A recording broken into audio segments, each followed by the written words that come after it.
Merci à tous d'être présents. Merci Audrey Pulvar pour cette introduction. Merci de participer avec nous à cette table ronde. Bienvenue à tous nos panélistes.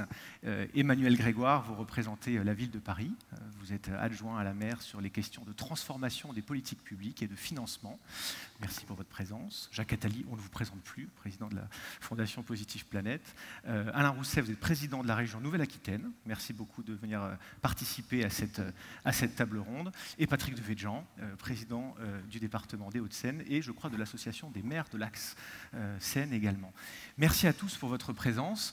L'objectif, on a une demi-heure, c'est assez court, pour parler d'un sujet complexe et très intéressant, qui est le sujet de la performance durable des territoires et de comment on mesure cette performance positive, la positivité des territoires. Nous avons la chance d'avoir dans ce panel des représentants de territoires qui vont pouvoir partager leurs expériences et leurs avis sur ce sujet. Je voudrais rentrer directement dans le thème, si vous m'y autorisez, puisque nous avons assez peu de temps. Jacques Attali, je me tourne vers vous. Depuis le démarrage des travaux sur l'économie positive et même depuis le rapport que nous avons remis sur ce sujet au président Hollande en 2013, vous avez vraiment souhaité que ce sujet de la mesure de l'économie positive soit un axe central de nos travaux, pour des territoires et pour d'autres acteurs. Est-ce que vous pouvez nous dire en quelques mots pourquoi c'est si important ? C'est très important parce qu'on ne comprend bien et on agit bien sur les choses que si on les mesure. Et donc, quantifier, clarifier, cristalliser ce que ça signifie de travailler dans l'intérêt des générations suivantes, c'est à la fois intéressant et passionnant parce que ça montre que c'est pas facile. Ça montre qu'il faut aussi trouver des façons de mesurer qui soient mesurables, c'est-à-dire que ça correspond à des choses sur lesquelles on peut trouver des chiffres ou en tout cas des mesures moins subjectives que d'autres. Et en effet, on a mené ce travail dans le cadre de la Fondation Positive Planète et de ce qui va devenir l'Institut de l'économie positive. Et on a commencé par le faire au niveau des pays depuis 5 ans. C'est d'ailleurs, ça donne des choses très intéressantes. Dans beaucoup de pays, pas tellement en France, mais dans beaucoup de pays, cet indice est très lu, revu, discuté, débattu. Et les résultats annuels ont beaucoup d'impact. On classe les 39 pays de l'OCDE. La France est juste au milieu et ça indique beaucoup de choses. Par exemple, ça avait indiqué dès le début que l'Italie avait un problème d'infrastructure publique qu'on avait vu comme beaucoup d'autres, mais que cet indice montrait bien. Ensuite, on commence à le faire pour les entreprises. On mesure la positivité des entreprises. Ça indique la façon dont elles prennent en compte le long terme. Et toutes les entreprises du CAC 40 ont accepté d'être mesurées avec plus ou moins de succès, de surprise d'ailleurs pour certaines d'entre elles. Et maintenant, on a entrepris de le faire au niveau des territoires. Je rêve d'ailleurs du jour où chacun le ferait pour soi-même. On mesurait la positivité de notre action personnelle. On est plus ou moins positif chacun dans la façon dont on se conduit à l'égard de l'environnement, mais aussi à l'égard de nos enfants et de tous ceux qui nous environnent, et ce serait sûrement un indicateur intéressant. Merci. Il y a bien cette idée du coup de créer des passerelles aussi entre différents profils d'acteurs. Vous avez parlé des pays, des États de l'OCDE, vous avez parlé des entreprises, quelle que soit d'ailleurs leur taille, leur positionnement. Vous avez parlé des territoires, là aussi une grande diversité. On a d'ailleurs ce soir un panel représentatif de différents types, de différents niveaux de territoire. Les individus, il y a bien cette idée, et vous avez commencé votre intervention en disant on ne comprend pas bien finalement. Il y a beaucoup d'informations, beaucoup de données. Audrey Pulvar, de votre point de vue finalement de société civile, on va prendre cette casquette, est-ce que vous partagez cette idée que finalement on a beaucoup d'informations disponibles sur tous les sujets environnementaux, de développement local, etc. et que c'est peut-être compliqué pour des citoyens et pour des non-experts de s'y retrouver quand on s'interroge sur la positivité d'une entreprise, d'un territoire ou que c'est. Alors, c'est la société civile organisée. C'est quand même, comme je suis à la tête d'une ONG environnementale, on est du coup un petit peu plus informé quand même. Mais ce qui me frappe justement, c'est que sur toutes ces questions-là, liées au développement économique, dans la perspective d'une transition écologique, dans la perspective de la lutte contre le réchauffement climatique et pour la préservation de la biodiversité, c'est que le grand public n'est pas si au courant qu'il le croit. Par exemple, j'ai souvent eu cette discussion, puisque la Fondation mobilise contre certains aspects des traités bilatéraux de commerce international comme le CETA, dont elle considère que certains de leurs aspects sont néfastes pour l'environnement, pour la biodiversité. Je vais vous prendre un exemple très concret sur les produits qu'on achète, sur le fait d'acheter ou pas de la viande bovine importée du Canada alors qu'elle est produite là-bas dans des conditions qui sont très différentes et beaucoup moins exigeantes en termes de santé publique et de responsabilité environnementale qu'en France. Et souvent, les consommateurs ou nos sympathisants nous disent « mais on n'a qu'à ne pas en acheter ». Mais encore faut-il savoir encore faut-il que le citoyen sache ce qu'il achète. Et un des combats de la Fondation aussi, dans le cadre de la loi agricole et des États généraux de l'alimentation, c'était de se battre pour que l'étiquetage soit beaucoup plus informatif. C'est un exemple que je vous prends là, mais sur toutes les questions liées à la lutte contre le réchauffement climatique, qu'on parle d'énergie, qu'on parle de climat, qu'on parle de biodiversité, qu'on parle de mobilité, d'économie circulaire, par exemple, de ou d'économie circulaire, l'information existe, mais elle est massive. Et vous savez, le problème, c'est que quand il y en a autant, et bien, finalement, on ne distingue pas la bonne de la moins bonne. Et le boulot des ONG comme celle que j'ai l'honneur et la responsabilité de présider, c'est d'éclairer en partie le citoyen et de l'aider à se forger une opinion. Et a fortiori, c'est vrai, à l'échelle de territoire d'ailleurs qui se réorganise. Il y a la loi NOTRe qui est passée par là récemment, donc aussi des dispositifs de mesures, d'information sur la qualité de l'air, l'économie circulaire, les émissions. Il y a un travail considérable qui doit être mené dans les années à venir, ça ne va pas se faire en 6 mois, dans les territoires, pour aussi centraliser, homogénéiser cette information et puis peut-être la rendre plus disponible. Alors justement, je me tourne vers Alain Rousset. Comme Jacques Attali l'a rappelé, l'économie positive, c'est avant tout une histoire de génération future, d'écoute et de prise en compte des intérêts des générations futures par tous les acteurs de l'économie, donc y compris les territoires. Est-ce que dans la région que vous présidez, vous avez une vision assez claire finalement des perceptions, des attentes des jeunes sur toutes les questions de gouvernance, d'environnement, les questions, vous parliez peut-être de logement, est-ce qu'il y a des sujets qui sont vraiment particulièrement importants pour les générations futures? Alors, on a d'abord une première complexité, c'est que l'organisation des pouvoirs publics en France est, pardon de le dire, bordélique. Hein?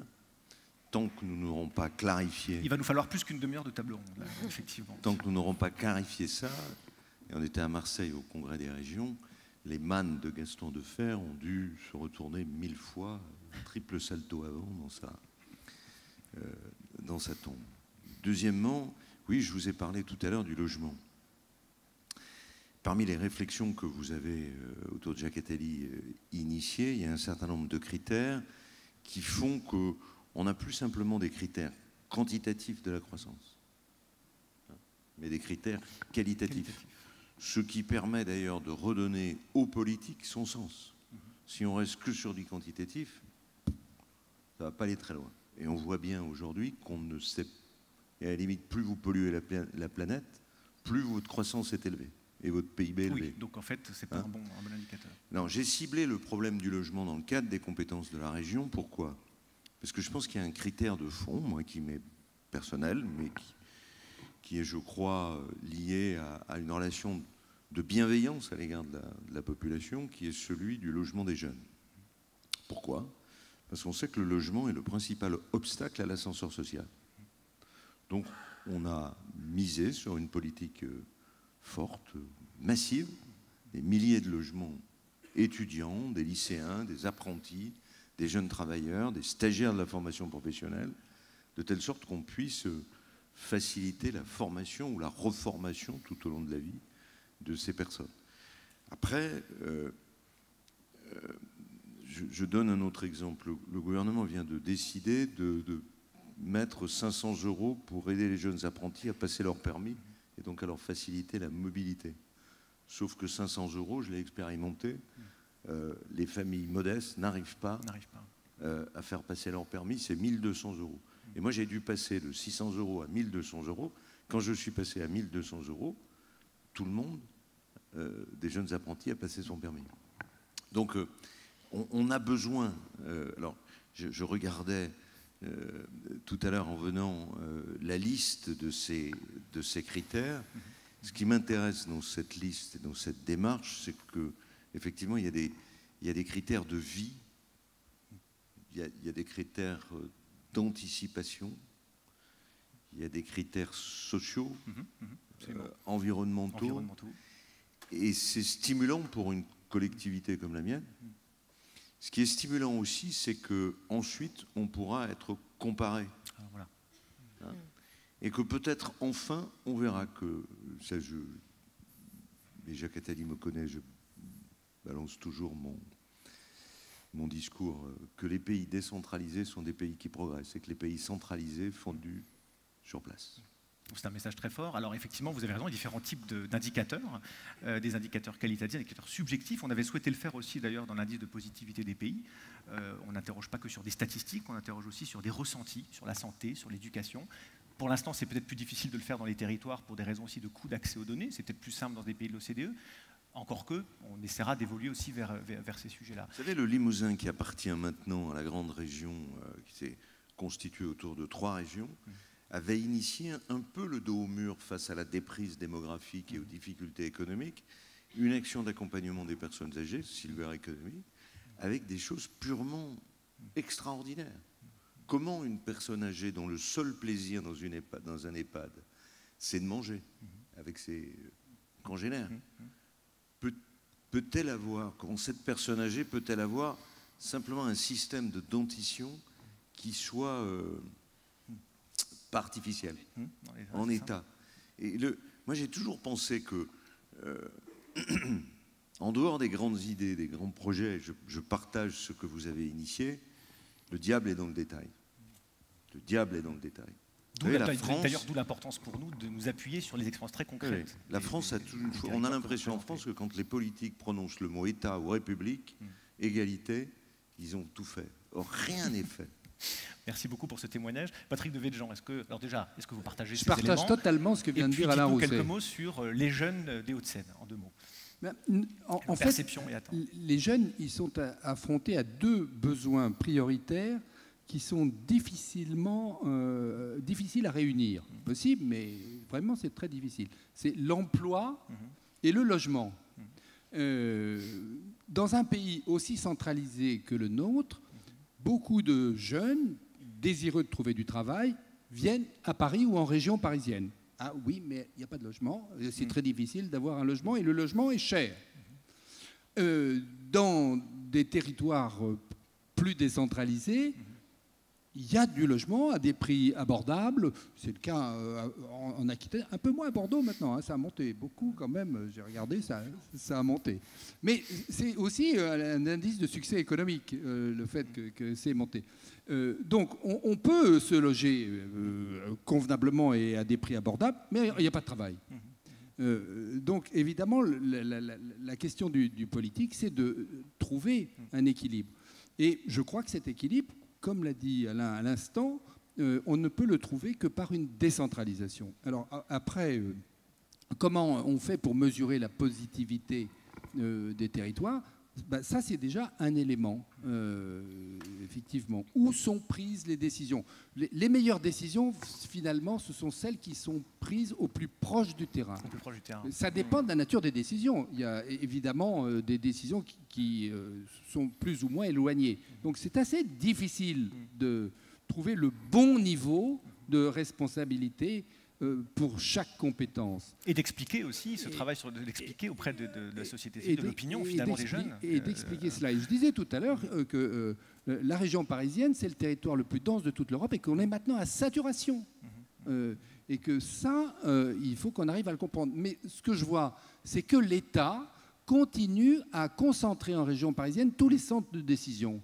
Dans un pays évidemment aussi centralisé que le nôtre, les entreprises, l'économie vient se coaguler à l'administration. Parce que toutes les décisions qui gouvernent l'économie sont des décisions administratives. Et elles sont prises à Paris d'une manière générale. Donc l'économie vient au plus près des centres administratifs. Et donc ça crée un véritable embouteillage. Et je crois qu'on pourra mesurer la positivité des territoires, notamment à ce degré de décentration. Et ce qui s'est passé à Marseille, là, c'est aussi un indice de ce besoin et de ce ressenti. C'est un des messages aussi qu'on veut faire passer en faisant tout ce travail, non pas seulement sur la positivité des acteurs économiques au sens entreprise, mais aussi des territoires, c'est d'expliquer aussi. On mesure d'ailleurs ce besoin aussi de réflexion sur l'attractivité. Un certain nombre d'acteurs ont besoin aussi de savoir quel territoire est attractif, car ils travaillent fortement sur telle ou telle dimension de la positivité. Donc ça, on ressent bien ce besoin aussi d'information. Ça se joue aussi sur la mesure de l'investissement public. Absolument.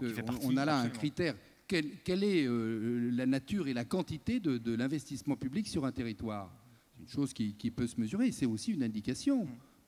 Par exemple, tout à l'heure, on parlait de l'axe Seine, mais sur l'axe Seine, on a très peu investi publiquement, que ce soit d'ailleurs les collectivités locales ou que ce soit l'État, on a très très peu investi. Et alors, il ne faut pas s'étonner que finalement la cohérence et la cohésion qu'on demande ne soient pas au rendez-vous. Merci beaucoup pour ce témoignage. Emmanuel Grégoire, je me tourne vers vous. Alors, vous occupez de la transformation des politiques publiques. Ce n'est pas un mince sujet. À Paris, qui a déjà plusieurs statuts, c'est une collectivité intéressante à de nombreux égards. Vous avez initié récemment avec la Fondation Positive Planète tout un travail justement, alors j'allais dire vraiment de co-élaboration. Vous n'appliquez pas simplement un cadre que nous aurions codéfini. Vous êtes aussi en train de le challenger avec vos services, avec vraiment une réflexion de fond que je tiens à saluer ici. Finalement, voilà, 2 questions. Pourquoi vous lancez dans cet exercice? Qu'est-ce qui vous intéresse? Et là aussi, est-ce que vous pensez que ça peut notamment vous aider à mieux dialoguer avec vos parties prenantes, et peut-être notamment les jeunes, mais pas uniquement d'ailleurs? Absolument. Alors, moi, je reprendrai ce qui a été dit par le président Jacques Attali tout à l'heure, c'est qu'il n'y a pas de consentement démocratique aux politiques publiques sans une évaluation par les citoyens eux-mêmes des politiques publiques qui sont menées. Et l'un des grands défauts historiques des politiques publiques à la française, en dépit, j'allais dire, et paradoxalement, alors qu'il y a une tradition d'excellence de son administration, l'évaluation n'est pas un élément consubstantiel de la fabrique des politiques publiques. C'est lié en partie aux élus, parce que le principe de l'évaluation, c'est que ça ouvre la possibilité à la critique, et que c'est juste un cap à franchir, parce que dès lors que c'est systématisé, automatisé et bien ancré dans les mœurs, on considère même que c'est un apport à cette fabrique des politiques publiques. Ça rejoint l'intérêt de penser les politiques publiques pour la jeunesse, parce que c'est faire la pédagogie du long terme, qui est probablement l'un des objectifs les plus importants des politiques publiques et l'un des plus difficiles à relever.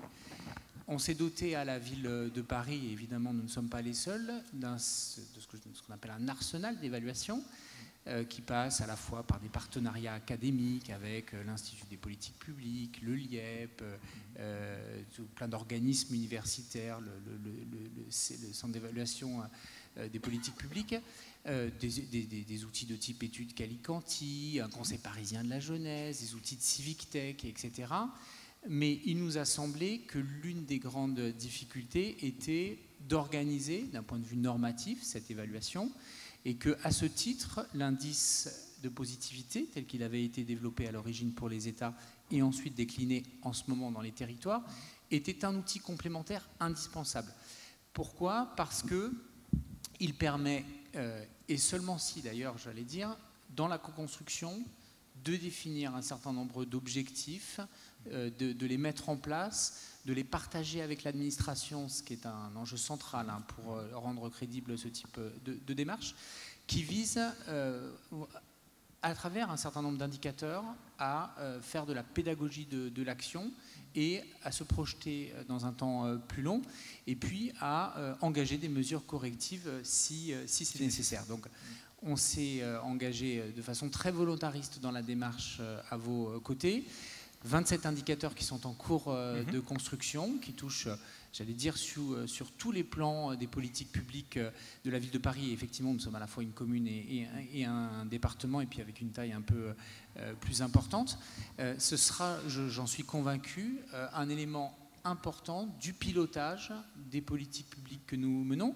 Et j'allais dire, ce qui est intéressant d'ailleurs, c'est que ça ne préjuge pas du tout des choix d'orientation politique différents qui peuvent être pris. C'est vraiment une matrice, un outil d'accompagnement qui est précieux. Il a un enjeu qui est indispensable, évidemment, c'est qu'il repose quand même sur un système d'information décisionnel qui doit être robuste. C'est-à-dire qu'il n'y a pas d'évaluation s'il n'y a pas de data.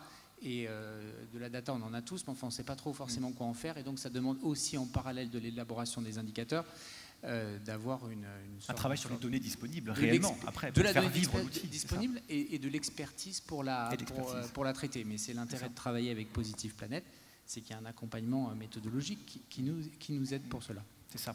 Je me tourne vers vous justement, Audrey Pulvar, un mot sur cette pédagogie de l'action publique et ce travail finalement nécessaire de lien entre évidemment l'expertise qui est menée, l'action experte qui est menée par les décideurs publics, par les acteurs publics pour suivre ce qui se passe sur le territoire, mais après ce maillon parfois manquant et ce besoin d'aller expliquer finalement aux citoyens ce qui se passe, pourquoi ça se passe, comment les décisions politiques sont prises, pourquoi les politiques publiques sont mises en œuvre.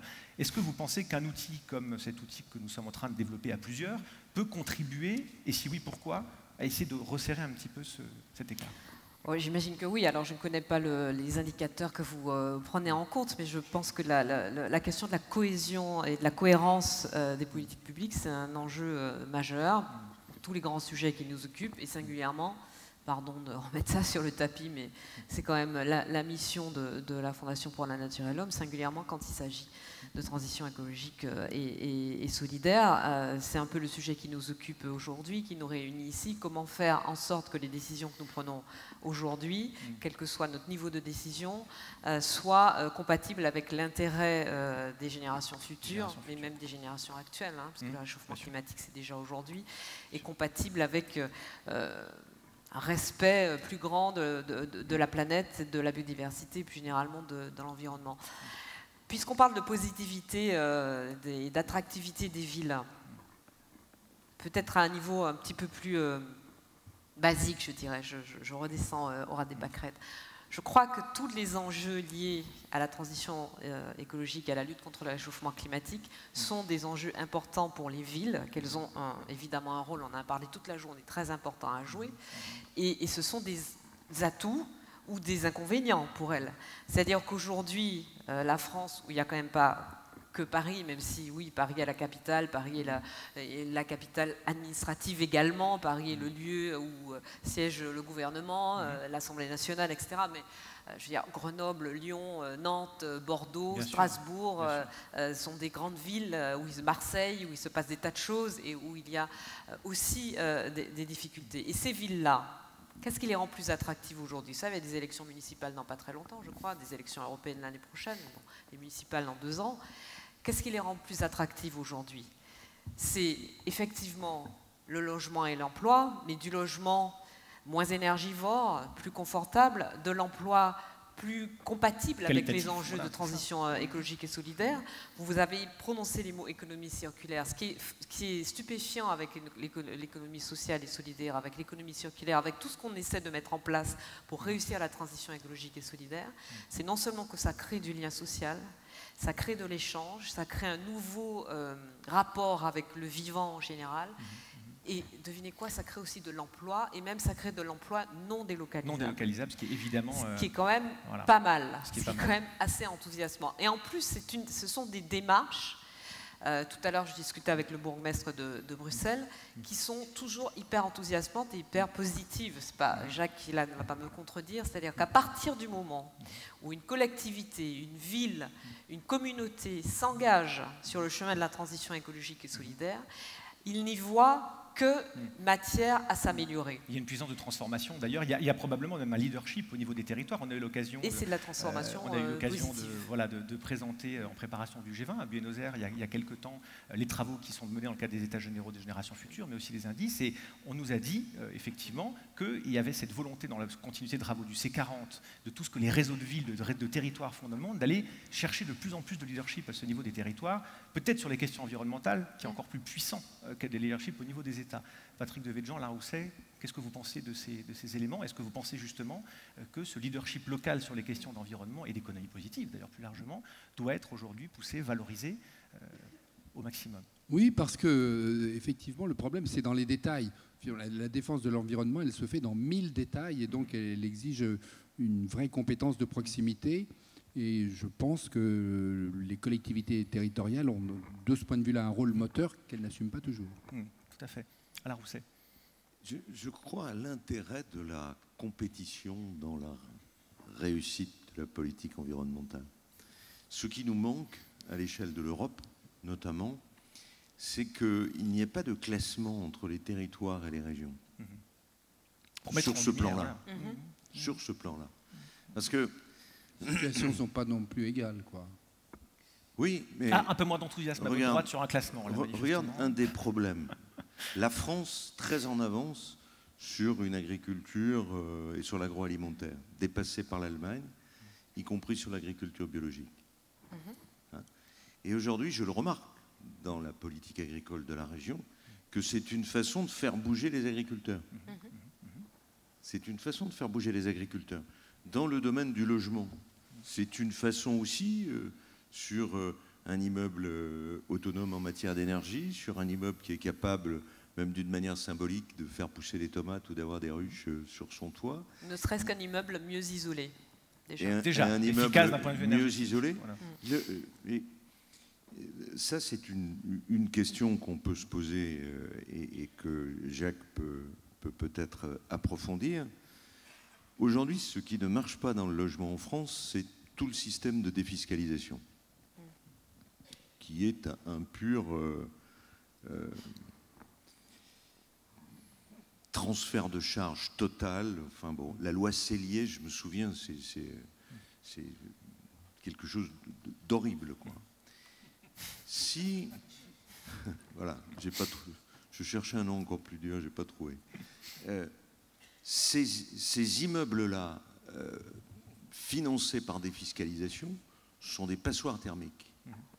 Les immeubles qui sont bâtis par des offices HLM, et Dieu sait si aujourd'hui on attaque les offices HLM, au contraire, font des opérations un peu innovantes, exemplaires parfois, sur le bois, de matériaux innovants biosourcés, voilà, de nouveaux matériaux, sur exactement. les maladies biosourcées, etc. Exactement. Donc, ce qui est difficile à comprendre pour nous qui sommes sur le terrain, je pense que toi c'est pareil, c'est comment on voit un législateur et un État plutôt, parce que le législateur est sur ordre, qui n'arrive pas à intégrer tout ça dans ses choix, et par des effets de lobby, laisse passer une législation qui est une passoire thermique, une passoire en matière de politique publique, une erreur en matière d'insertion. De cohérence des et uniformisante.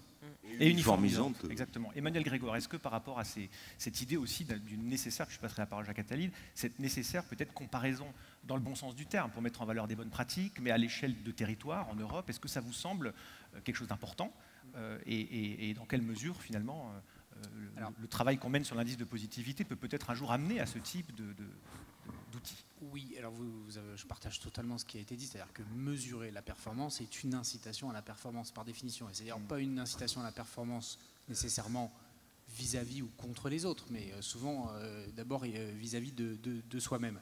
Et donc c'est la raison pour laquelle, dans mes fonctions, ma casquette adjoint aux finances par exemple, dans les réseaux de C40, on essaye de développer des outils, des matrices, excusez-moi pour les noms barbares, mais enfin, des outils de comparaison, d'analyse, de parangonnage, simplement pour essayer d'avoir des référentiels et du coup des lignes directrices vers lesquelles nous voulons tendre. Et je finis mon propos sur l'enjeu essentiel, d'ailleurs à ce titre, qui est celui de la transition énergétique, du modèle, enfin de la transformation du modèle de développement et l'empreinte environnementale que nous laissons.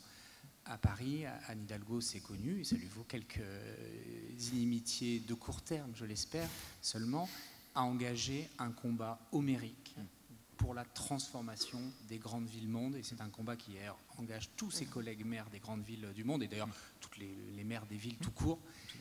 Il faut que nous changions la trajectoire d'empreinte que nous laissons sur notre planète. Si nous n'y arriverons pas, nous irons au-devant d'immenses problèmes. Évidemment, je ne vais pas les lister ici, chacun les connaît. Et donc c'est pour ça aussi que la question des indicateurs, de la mesure, de l'explication, du sens, voilà, de la projection, y compris, et je finis par là, la question de la jeunesse, je crois que même les gens qui sont bougons, ils arrivent à projeter l'idée que si la vie de leurs enfants sera meilleure, ils sont capables de consentir quelques efforts. Donc c'est ce qu'il faut que nous arrivions à faire, expliquer que les politiques que nous menons, notamment en matière environnementale, elles sont pour la jeunesse, elles sont pour l'avenir, et ce n'est pas une question seulement d'être bon ou pas bon, c'est une question de survie pour l'humanité. Tout à fait, merci beaucoup. Jacques, je vous passe la parole. Oui, vous avez dit tellement de choses tous que je n'ai pas grand-chose à ajouter, sinon je parlerai pendant une heure, mais premièrement, la loi Cellier ne servait pas à faire des logements, ce n'était pas l'objet. Il s'agissait de faire des déductions fiscales, ce n'était pas le sujet de loger les gens. Et en effet, c'est un bon exemple de ce que parfois la loi n'a pas l'objectif qu'il devrait avoir. Deuxièmement, tu as évoqué la question de la concurrence, que les indices rendent possible. Je suis entièrement d'accord. Je préfère peut-être appeler ça émulation. Émulation positive. Parce que c'est une émulation qui est... On avait parlé de compétition. Émulation, c'est mieux, mais c'est pareil. C'est juste une façon différente de dire la même chose. C'est très important et les indices le permettent. Voilà. Sur les indices, et je serais ravi qu'on se retrouve tous l'année prochaine en ayant calculé les indices, je crois qu'il y a une question qu'il faut garder présent à l'esprit qui est assez difficile et vraiment intéressante. C'est si ces indices avaient existé il y a 20 ans, quelles décisions différentes auraient été prises et est-ce que la région, le département, la ville seraient différentes? Je crois que quand vous allez calculer les indices et quand vous allez figer les indices, il faut que vous vous posiez cette question. Essayez de comprendre qu'est-ce qui aurait été une trajectoire différente si on avait mesuré, révélé par ces indices, quelque chose qui aurait pu être mieux aujourd'hui si les indices avaient été connus. Et je pense que si on se pose cette question, on va s'apercevoir qu'il y a des indices qui méritent d'être plus pris en compte que d'autres. Donc n'oubliez pas cette question, essayez de faire cet exercice, non pas qualitatif détaillé, mais rétrospectif, mais quand même de le faire. On se pose souvent cette question. Si j'avais fait autrement moi-même dans ma vie il y a 20 ans, est-ce que ma vie était différente? Je crois qu'il faut se le poser pour les collectivités, d'autant plus qu'il m'arrive souvent de dire qu'une ville, et les autres collectivités, c'est la même chose, ont une caractéristique très particulière et fascinante, c'est le seul être vivant qui rajeunit. Et de ce point de vue, ça vaut la peine de s'intéresser à son passé aussi. Effectivement, effectivement. Merci beaucoup. Oui, si on connaissait l'avenir, est-ce que le présent serait différent? Voilà, c'est une question qu'on pourrait mettre en débat dans les panels citoyens qui participeront aussi à ce travail. Je permets de le souligner rapidement.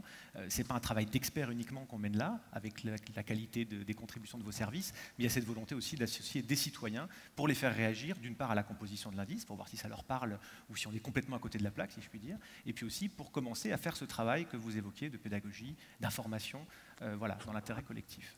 Merci à tous d'être venus, merci de votre confiance. Je suis ravi qu'on mène ensemble ce travail de pionnier qui, j'espère, va diffuser à travers le monde et au moins la France et l'Europe. Merci. Merci à tous. Merci beaucoup.